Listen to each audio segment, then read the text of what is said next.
tournament, Green Red Devotion on this side of the tournament, playing against Tom Judge. And isn't it ironic that Tom is in game number 3 with Green Red Dragons, a deck that Chris helped put on the map. And Tom's getting in the air there with a Thunderbreak Region, and a place where Green Red Devotion is very soft is in the air. Yeah, you have Dragon Lord Tarka, you have Hornet Queen, you have some copies of Arbor Colossus in your sideboard, but Green Devotion, even its good draws, are vulnerable to things like a fast Thunderbreak Region into a Storm Breath Dragon. Even its good draws can fall to that sometimes. I'm taking a look at Chris's sideboard. I'm doing what I like to call the Arbor Colossus check. He does have 2 in the sideboard.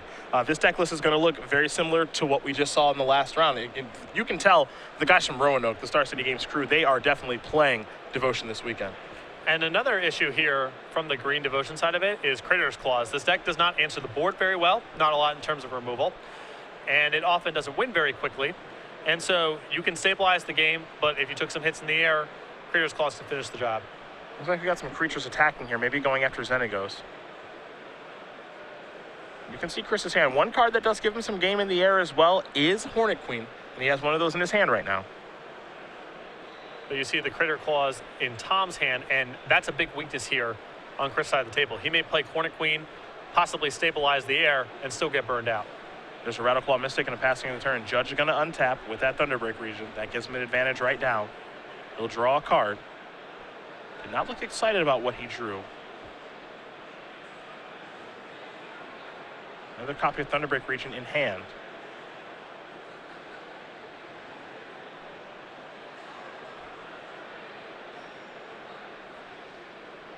Here's 3 mana.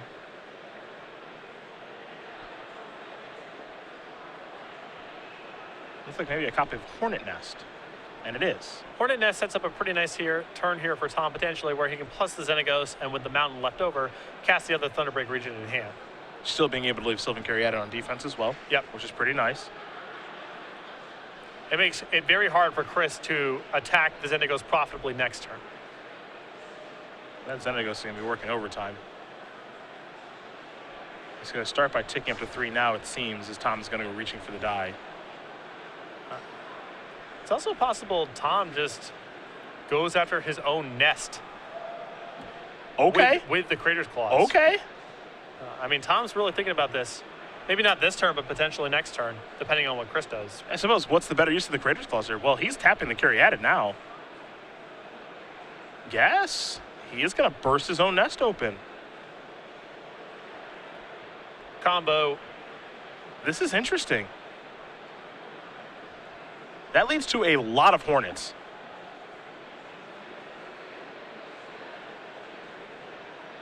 So there goes the Hornet Nest. I've been waiting for this to happen for some time, by the way. I've seen it with Roast. But I was hoping it would happen more often. Like, we don't get to see this interaction happen very often where you just blow up your own nest. Yep. It is charming. It doesn't feel like it's in the spirit of the nest. Well, I like it, that you get to hit the nest with your own baseball bat. And I think part of the motivation for Tom to do that play last turn was the Genesis Hydra on top of Chris's deck alongside all the mana he has available. He might feel like that second copy of Thunderbreak Region is worth very little. If Chris is able to get to Arbor Colossus, to Hornet Queen, to Dragon Lord, to Tarka, that second Thunderbreak Region isn't worth very much. So Tom might feel like he needs to go wide here, go around one blocker with a variety of Hornets. Yeah, I think that's the big question is, how good is the Hornet's Nest and how good is the Crater's Claws? Can I realistically burn Chris out from 13? Probably not. Yeah. Not against a Corsair Crewfix and Chris likely to stabilize the game this turn. Now, if I draw multiple copies of Crater's Claws, maybe I can. But at this point, if you're Tom, you're maybe thinking to yourself, well, I only had one, and I had to make the most of the one that I had. And it sets it up so that the next Crater Claw is likely to be lethal no matter what, because the Xenagos generates so much mana. This is true. Alongside all the Hornet tokens. Ferocious enabled as well. Yep. And Chris can't really attack. See, the top card is now Sylvan Caryatid. Chris sacrificing a Wooded Foothills there to get a land out of his deck. Seems as though it may be Hornet Queen time. And you mentioned the other card in hand, and it's a copy of Genesis Hydra.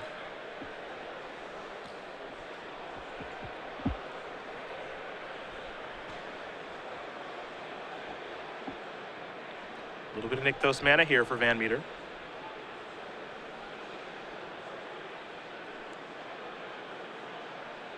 We'll see. It feels like maybe he's going towards the Hydra. Yep.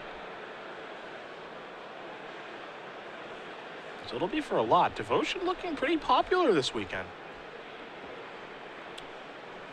I mean, not a hard sell on the row, no crew.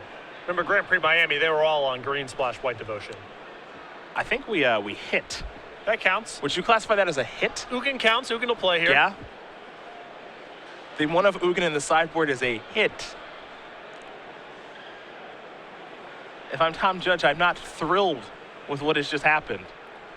Now, Chris might have to cold his entire board except for his manifest, but whatever.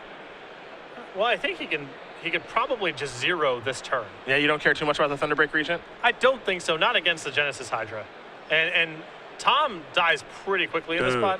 Dragon Lord Targa makes it slightly more attractive, I suppose, to clear the board and just win that way. But Chris needs to keep a lot of his mana available too.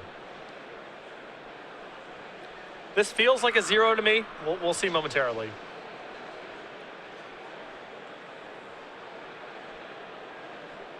Now, this is a little bit of an interesting decision to be had here. If you do it for 4, your creature goes down to 3. Excuse me, your Planeswalker and Ugin goes down to 3.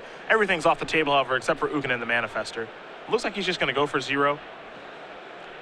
I guess he can clear out this end and goes this way. Yeah. With these 2 creatures that have not got to attack yet, so there that goes. Now, you're basically saying, can I beat a Thunderbreak Regent? I think I can. Yeah, with Hornet Queen in hand, Chris is only falling to 10 from this attack, so Crater Claws is not really a short-term concern. And a Tarka coming next turn as well. And as you mentioned, Hornet Queen too. Yeah, I mean, he's got, and I'm guessing the mana to cast both. He's in pretty good shape. It seems likely. Plus, if anything ever gets scary, you have Ugin. Yes. It's a good place to be. You have the old reset button. Right.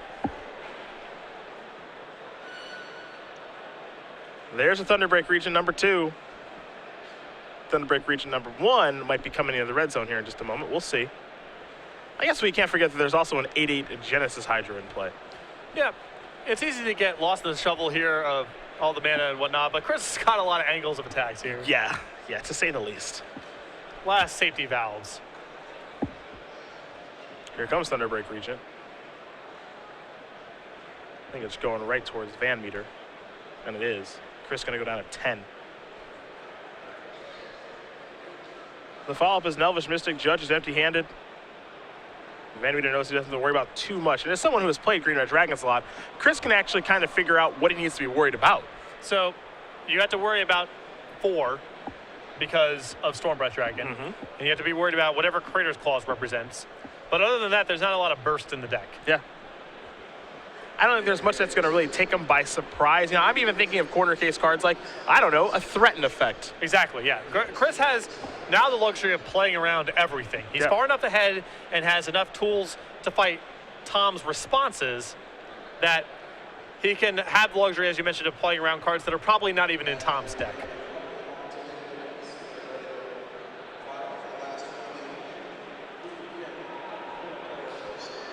Ugin is going to tick up.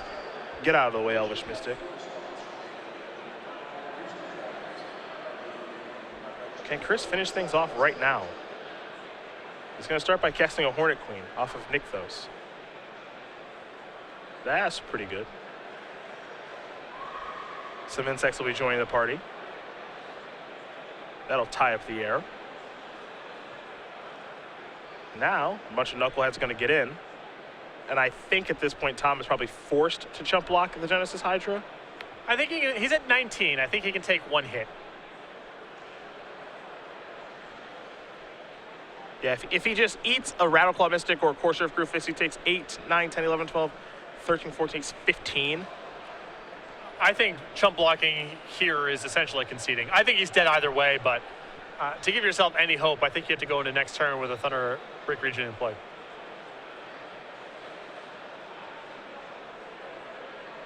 He's going to make a block here.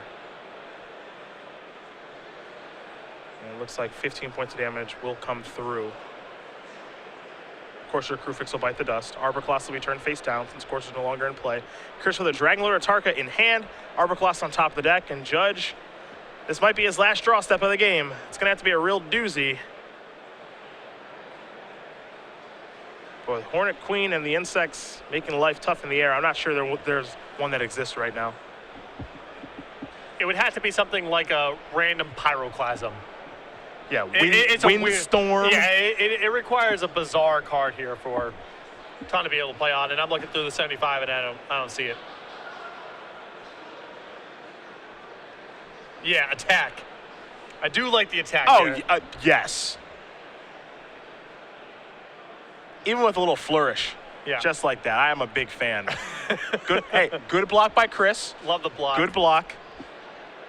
And that's going to do it. Chris VanMeter is going to win this match here over Tom Judge. 2-1. Green-Red Devotion will take care of Green-Red Dragons. We just saw our first round of standard action, and 3 Green-Red Devotion decks. Looks popular. Oh, absolutely. And if the Roanoke crew is correct in their assessment that there just aren't a lot of sweepers, I think this deck is an excellent choice. There's been other times, especially early on in Standard, when Blue-Black Control was more of a player, that there was a big risk of playing this deck because there were sweepers and Perilous Vaults. Very tough card for Green Devotion to play against. But it looks like most of the control decks have basically just moved into, I've got Hero's Downfall, I've got Den Protector, I've got Abzan Charm. It's that kind of mixture of cards, and Green Devotion can definitely overpower that. Congratulations to Chris Van.